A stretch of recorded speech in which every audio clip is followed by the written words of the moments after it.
Hello, and welcome to the Crushing Classical Podcast, redefining a thriving classical music career. Today on the show, I have Denise Tryon, fourth horn of the Philadelphia Orchestra. Denise has been in the Philadelphia Orchestra since 2009 and previously was in the Detroit Symphony and the Columbus Symphony, I believe.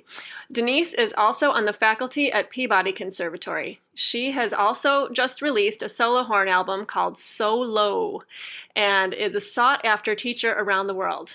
Denise started a horn audition seminar in 2009 called Audition Mode with Carl Pittick, principal horn of Detroit. This seminar is available to all up-and-coming horn players who want to skill up on their audition game, and it sounds like a really valuable resource. I'm so excited to get started with Denise and find out all about her career and the extra cool things she's doing. Welcome, Denise. I'm so happy to have you here. Thanks, Tracy. It's great to be here. Thanks. So will you tell me how you got started on your audition path?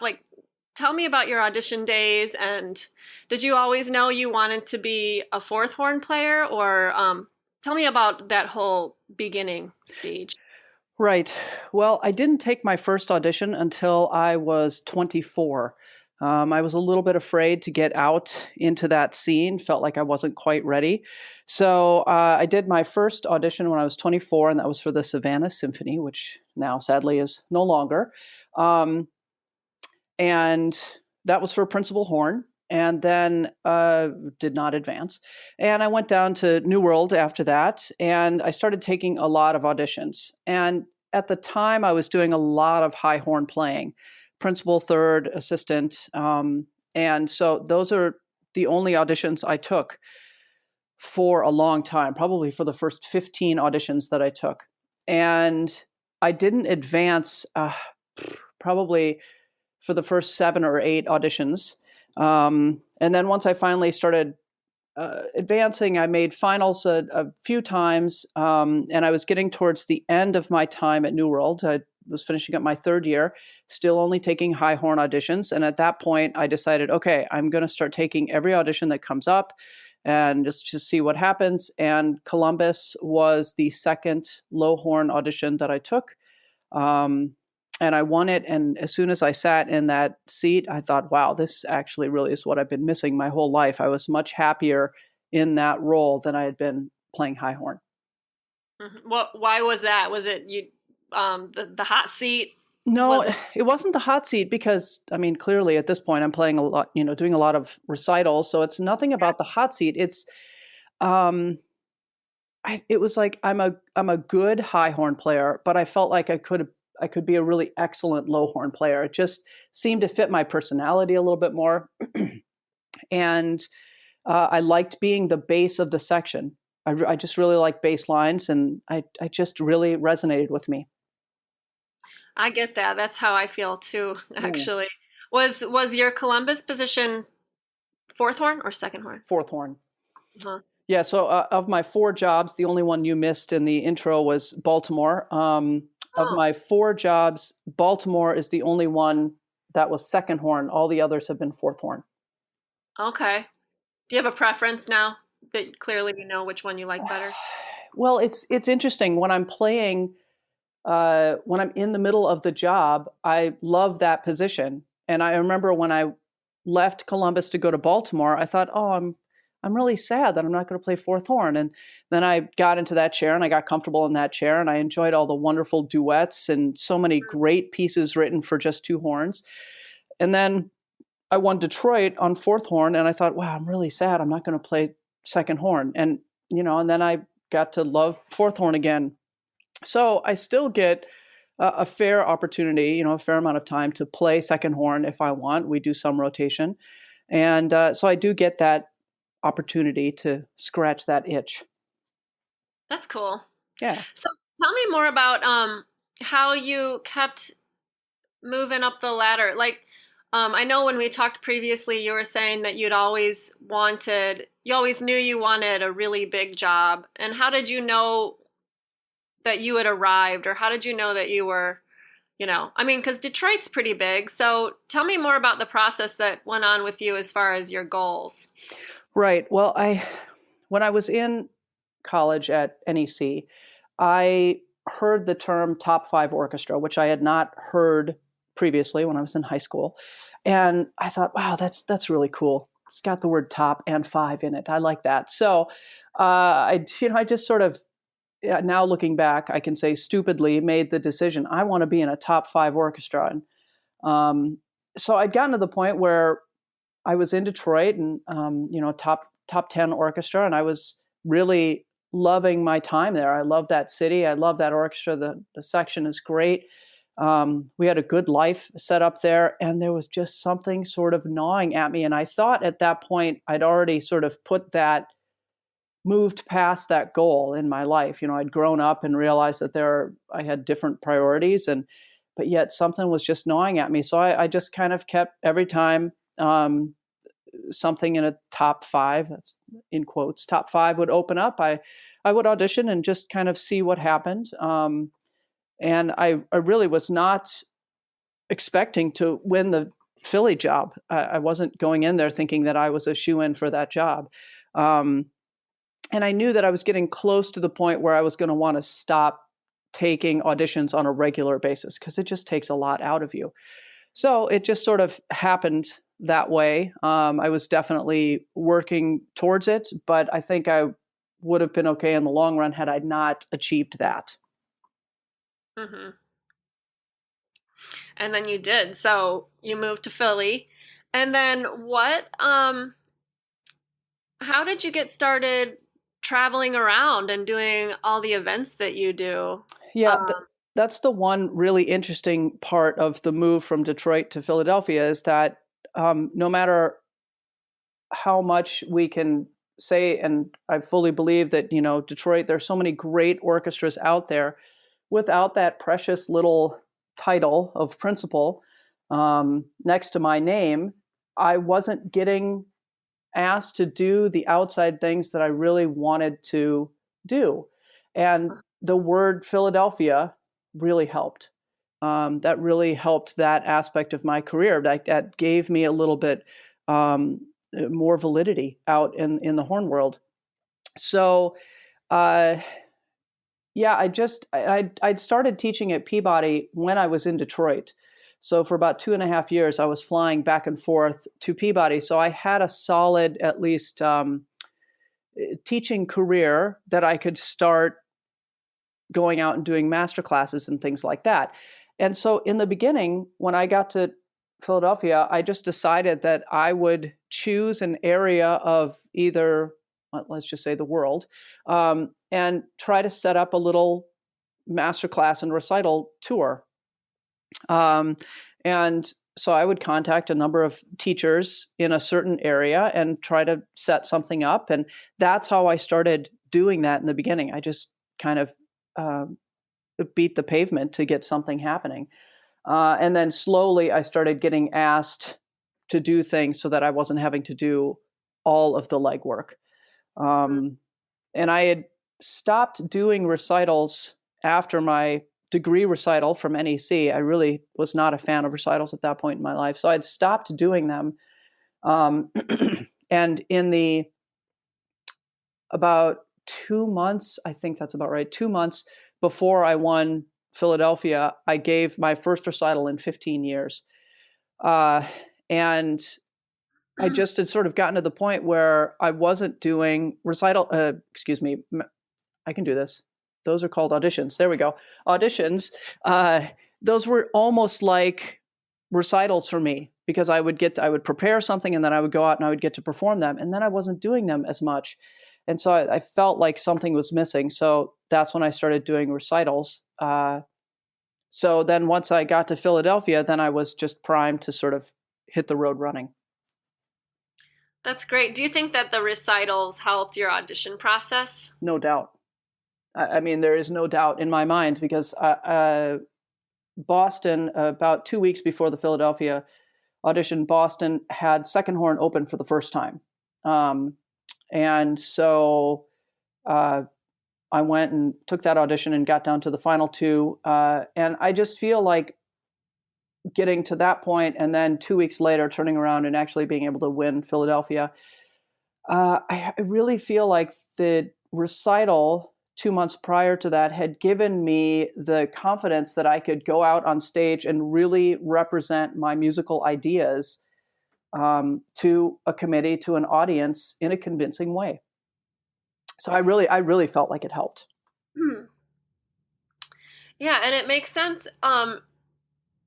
Also might take the pressure off a little. I don't know if this is true, but I've heard other people say that when they do recitals or they're focusing on chamber music, that they're taking the pressure off, the outcome of winning the audition to just enjoying music and, engaging in a different activity. Yeah, I think that that's the common misconception about auditions is that you have to go in there and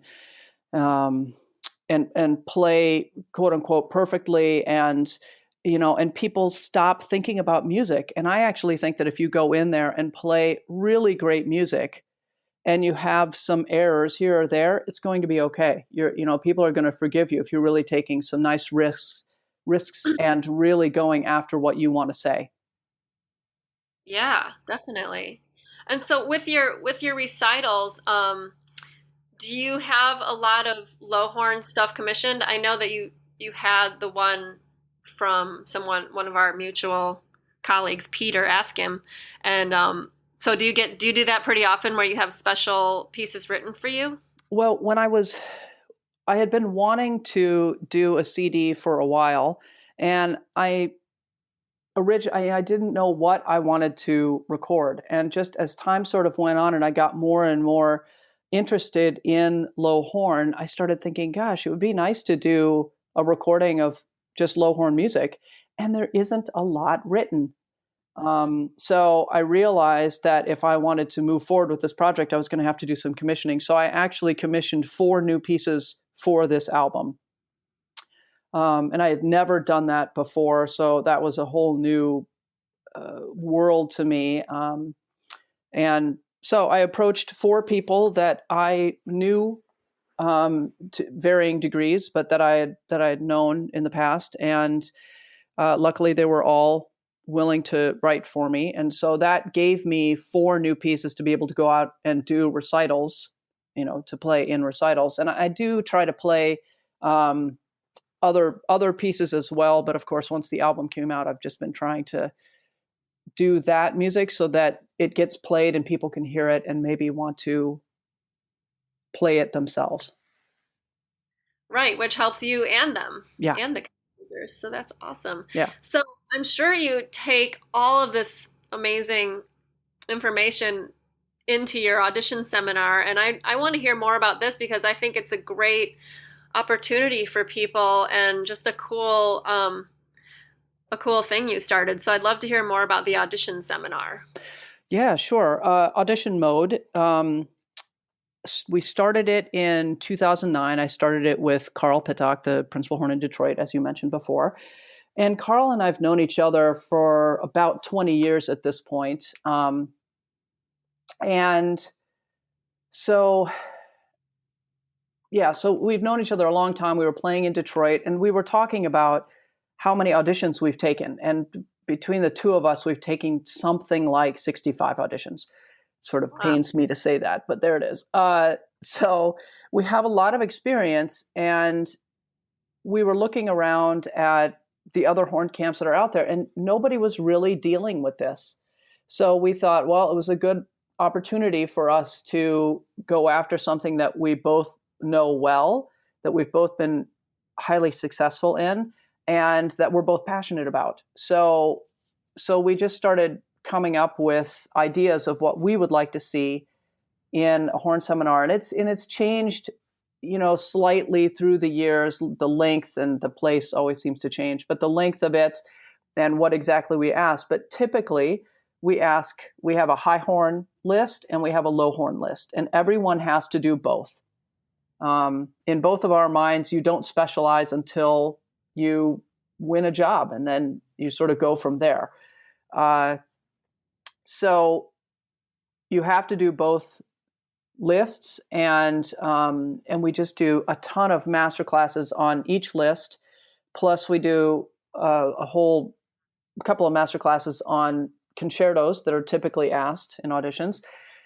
And we do a lot of section playing so that if you get to the final round and it's section playing, you understand what your role is and how to best work with people that maybe you've never played with before.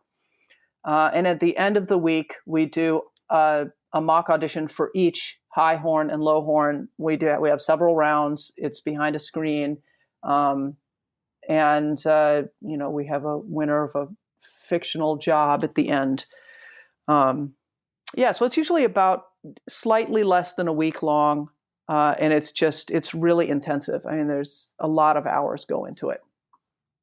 That sounds amazing. And it's sort of like every time I've taken an audition, I always think like right after it's over, how well would I do if I could do this exact same thing right now again? Mm-hmm. Because you need to do it a lot, I think. You need to do it and have some success and then build on that success like right away. Yeah. So it's a phenomenal program. I think it's really cool that you guys made the move and did it. It was probably, it's kind of scary to think about putting on an event, you have to. It really is, especially when I had never done it before. I don't know if Carl had ever done it before. And so it's been a learning process. The first year we ended up doing 3 lists, a high horn, a low horn, and a utility. And by the time we got to the end of the week, everyone was dragging and super cranky and okay, so learning curve, don't ask 3 lists. It was just too much music. But we change up the lists every year so that if people do come back for multiple years, they're not just doing the same list. We try to make sure that we hit really standard excerpts, but that we also have 2 or 3 unusual ones. And of course, audition lists throughout the years, it's cyclical. So you have times when, say, something like Schubert 9 is really popular, the opening of Schubert 9, and then there are times when it's not at all. So we try to really look at sort of what the trends are right now and make our lists according to that. That's a good idea. Yeah, it's funny how sometimes stuff will come up and you're like, why this? Yeah, right. You have to go, I got to learn that or whatever. Yeah, right. So awesome. Well, I want to ask you a question that I ask on my podcast all the time because it's always really eye-opening to hear people go back and look at defining moments in their career. And I call it like a crossroads moment or a fuck this moment, mm-hmm. where you have like a moment in your life or your career where you have to make a choice about what you want to do, whether it's staying with the known or going in an unknown path or taking a risk. And so I just wanted to know if you had one of those kind of moments in your career. Yeah, I've had a couple. I had one friend describe me recently saying that I'm constantly reinventing myself, which I'm okay with. I like that. I can't get bored easily, so that's good. So the first moment spans about a 6-month time, and it was when actually Carl Pittock and I first met. We were playing the Colorado Music Festival together, and I took a lesson from him. And I was in between my second and my third year at New World. And I was just feeling desperate at that moment to win a job. I didn't understand why I couldn't quite, cross the finish line, making the finals, not getting the job. And so, he had some good things to say in the lesson, but one of the things I'm most grateful for is him saying, I think you need to go study with Freudis. And so I had never met Freudis. Of course, I'd heard her CDs, but I'd never met her. And it was a time when not very many people had email. And so I actually sat down and wrote her a long letter. And she wrote right back and said that she had 2 times available during the year that I could go study with her. And one was in December and one was in like the following May. And I thought, well, I don't want to wait until May. I wanted to get there sooner, which meant I had to take some time off of New World. So I took 3 weeks off from New World, and then we had like a 3-week vacation. So I was in Norway studying with Freudis for 6 weeks, and I was 27 years old at the time. And we went through a massive embouchure change. Wow. Yeah. And I mean, I went to this person that I'd never met, I'd never seen teach, but I'd heard glowing things. And I'm not exactly young. And I go there and I make this huge change to the point where that I could maybe play about 2 minutes before I had to take a break.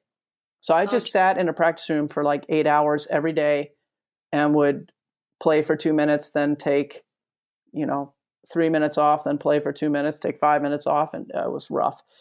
But during that time, she asked me what my goal was. And I said that my goal was to win a job. And she said, okay, well, what happens when you win the job? Then what's your goal? What are you practicing for? And I said, well, if it's not the job I want, then I'll practice to get another job. She goes, okay, we're going to play this all the way out to the end. You get the job you want. What are you practicing for? And I just sat there blank. I don't know. And she said, that's a problem. And I think you really need to think about what your answer needs to be, because it can't just be for the job. So I did some thinking, and I decided that I just wanted to be the best horn player that I could be. And I felt like that was an everyday goal, and that was a lifelong goal. So it worked on, a multitude of levels. So for me, that was a big, the beginning of a turning point in my life. Yes, I had been so desperate trying to just please the audition committee to please just give me a job. And I then, which in my opinion, you're giving all the power to the committee. And so I decided that I wanted to be in charge of my destiny. And so that I was going to try and work on what I felt I needed to work on and play the way I wanted to play and go out there and say what I wanted to say. And the committee can either like it or not. And then I felt like that took all the power back for me. And so that was a big changing moment in my life.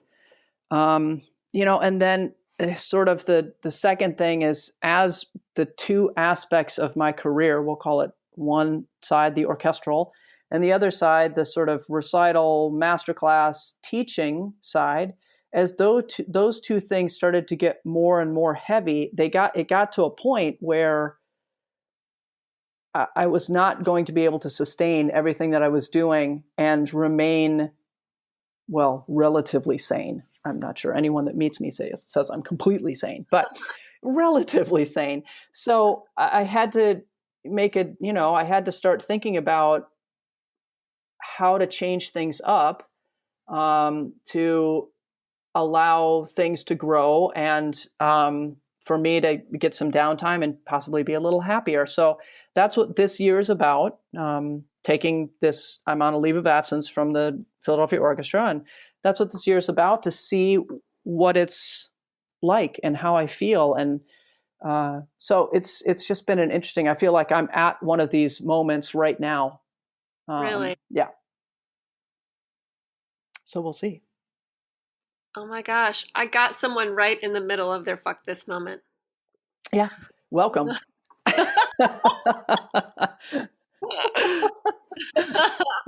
That's a first. That's awesome. So, I really relate to what you were saying about, when Freudis asked you that hard question, because I never thought about that before.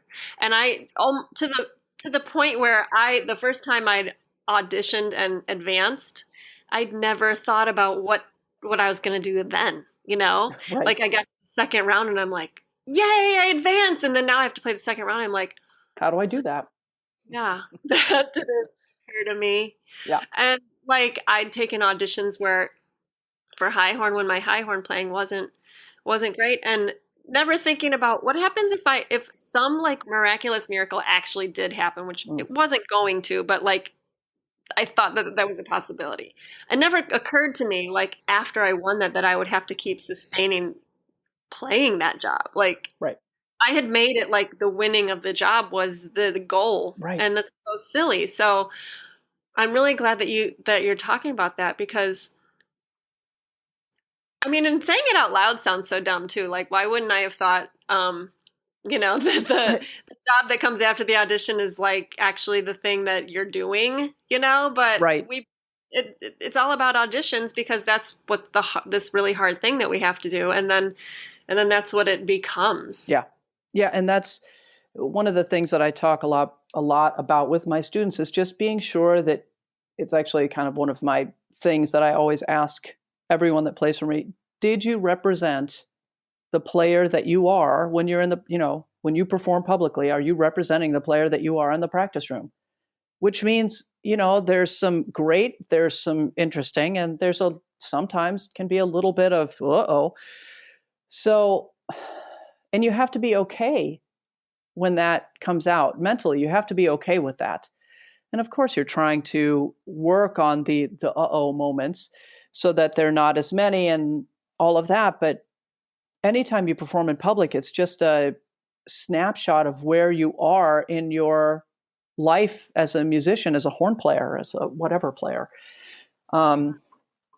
So I just feel like you want to go in there and represent who you are. If that means you show up to the Cleveland Orchestra and you're playing a brass instrument, if that's what you're the most comfortable on, if they like you as a player, they might ask you to switch to another instrument. And then you have to decide how you feel about that. It's one of those things. The same thing. If you show up to Chicago and you're playing a con, then you just need to go in there and represent who you are. And if you're a good player and you're convincing with your music, they're going to like you. Yeah. So, yeah, that's my philosophy. And putting the cart before the horse, I better change my equipment, and messing yourself up before you even gotten to the audition in the first place. Yeah. Right. Or trying to mold yourself into the style of player that you think they want to hear. Because then I just feel like it's what if you do win that job based on a way that you played because you think that's what they want to hear? Then it's like, okay, well, do I decide I'm going to play like this for the rest of my life? Do I just go back to playing the way I normally play and hope I get tenure? Do I get tenure and then change back to the person that I was? I just feel like it's a little bit of a bait and switch kind of a thing. So just better to represent who you are, be comfortable with who you are, warts and all, and go forward. Warts and all. Yeah, definitely. So what do you think is the biggest challenge for classical musicians today? Well, I think the biggest challenge is that it seems like the audience is not as interested. And I can't figure out why that is. I mean, there's a little bit that we all have this immediacy now with everything being available to us on our phones, that we have a hard time just sitting down for an hour and a half or 2 hours and being quiet, not looking at our phones and enjoying something. There's also that the education is not quite as strong. Music education, arts education is not quite as strong when we're young kids. So we're not getting that knowledge. And so there is a little bit of that, which I think means that orchestras, chamber groups, soloists, whatever road you decide to go down, that you have to make a connection with your audience.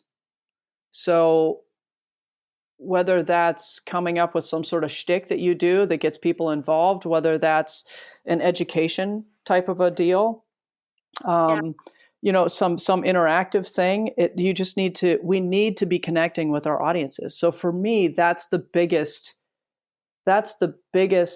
hurdle that we have to cross. And so many classical musicians in particular it's challenging for them to talk to an audience.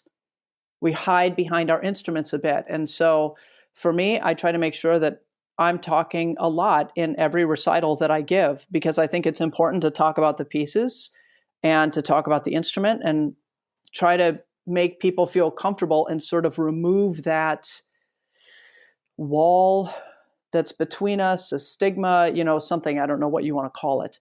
And so I make all of my students talk in their recitals, and that's usually for most of them the most uncomfortable aspect of the recital. Wow. That's great. Yeah.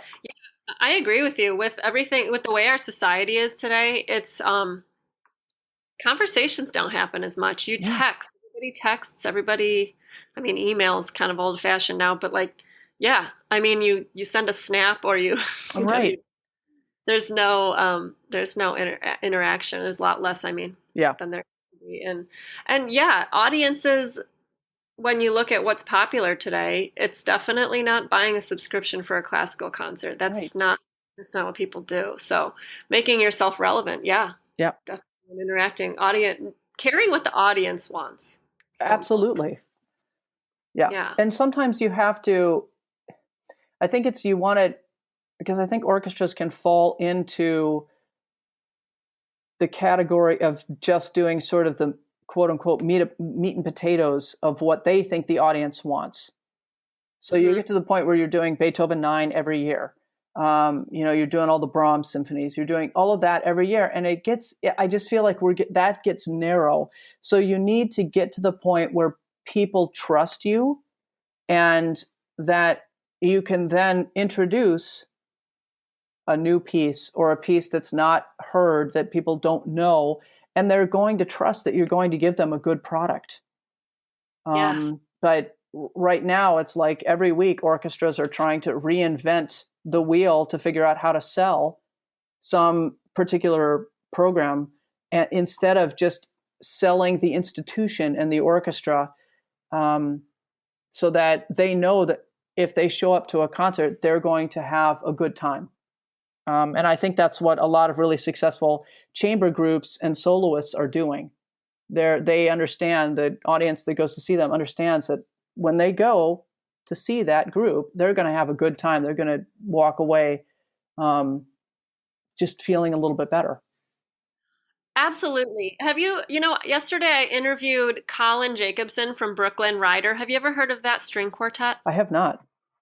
You have to check them out and even listen to the interview when it comes out. He's so inspiring. He started this group called Brooklyn Rider and an orchestra called the Knights.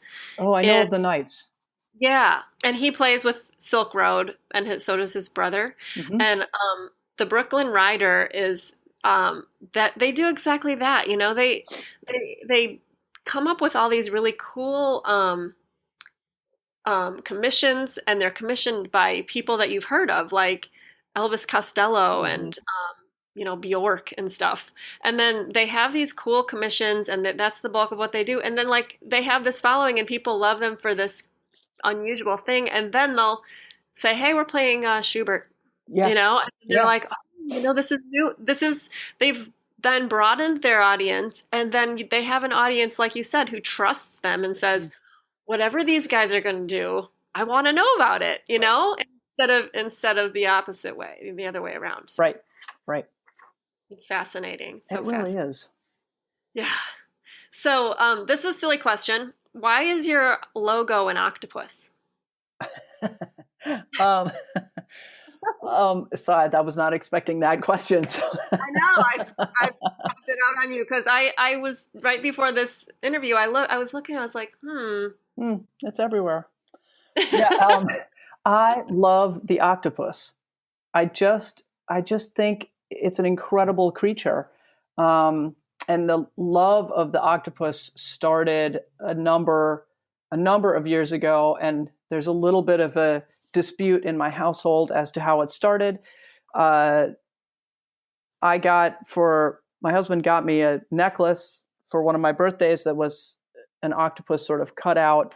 And I say that's what started it. And he says that he would never have gotten it for me unless I had already been talking about it, which does ring true.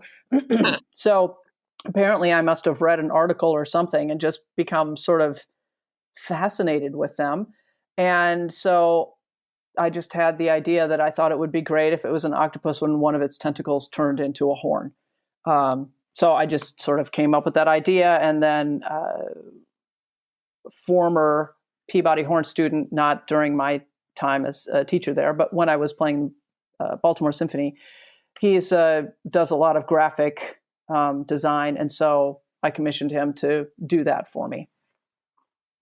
I love it. It's cool, and it kind of it represents. I mean, not that you do 8 things, but you have I have a lot of things. you have a lot of things, and so maybe you need like 4 or 5 more things. No, just Yeah, really. everyone needs 4 or 5 more things to do, right? Yeah, I had the time. Why not? Yeah, sure. Just more stuff. So, what is one habit or behavior that you've developed that has made the most difference in your career so far? Well, and I think anybody that has been to a master class of mine or has studied with me knows that the biggest thing in my life is doing my warm-up routine. And it started off as my teacher's warm-up routine, and then it has morphed. I've changed a bunch of things. I've added a bunch of things. I've moved things around. And so it's been mine, but I've been doing some version of that for 28 years, which is sort of hard to say. But and so any day that I play the horn, that's how I start my day. And I really believe that a good routine can make the difference in your playing. And whether or not, if you're somebody who likes to do the same thing every day, fantastic. If you're not, come up with a series of exercises that you can interchange and you have a semblance of a routine. And for me, a good routine just covers all of the fundamentals, every morning. And I personally don't like my routine to go any longer than about 30 minutes. I know some people love a routine that's 45 minutes or an hour, but for me, I think I would get a little depressed if I had to do that kind of stuff for an hour before I was allowed to play anything else. Yeah. But for me, there's no doubt that my routine is what has helped me as a player, and helped me stay focused on being the best player that I can be. I do a lot of work with coprage and with etudes because for me, excerpts are the easy part. Right. Being a good horn player is the thing that's challenging. And that's all about the physical sort of aspect of playing. But the thing that's made the biggest difference, I would say, in my career is remaining open to whatever doors, windows, opportunities, whatever, you want to call it, whatever comes open to me, I try to remain open to it so that I'm not closing myself off and saying, I'm never going to do this for X, Y, and Z. I'll stay open. I'll stay open to it. And, because you never know how much you're going to love it or not. That's great. That's great. And I love the routine. So did you create your own routine or did you make it mixed up with other people's routines? Yeah, it's a bunch of exercises. I took some stuff out of the Farkas book. I took some stuff out of my teachers. I have added some stuff from Freudis's book.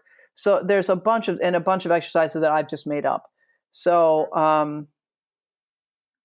so it's something that I really, and I have actually been contemplating doing a little video about it, with some explanation and having a PDF available. I just haven't, it's another arm or tentacle. I guess that's the more appropriate. It's another tentacle on the octopus. I just haven't quite followed up on. Right. Well, it sounds fascinating. I would love to check it out. I agree with you about the routine, especially when you get busy, if you know that you've at least done your routine, if you didn't have time to do something else, at least you're keeping your chops up that way. And that's what I've found has been so helpful with my routine as well. So I love that. It's really great. So I have one more question for you. Yes. Who in the classical world inspires you, and tell me why in one sentence? Oh, one sentence. Those people can't do it in one sentence. Yeah, that would be a run-on sentence. I have to say there are a couple. That's a hard thing. There's no one person. But for me, I think the person that I admire most and sort of inspires me the most is Freudis. Her career has been a lot of really different and interesting things. She's true to who she is, and she makes no apologies for that. And I love that. It's a great example. There, I did it. One sentence. Boom. Yeah. And one person too. You did. Nice. Awesome. High five, virtual high five. That's right. Woo. Well, thank you, Denise, so much for joining me today. I really had a great time talking to you. Yeah, it's been great. Thanks for having me.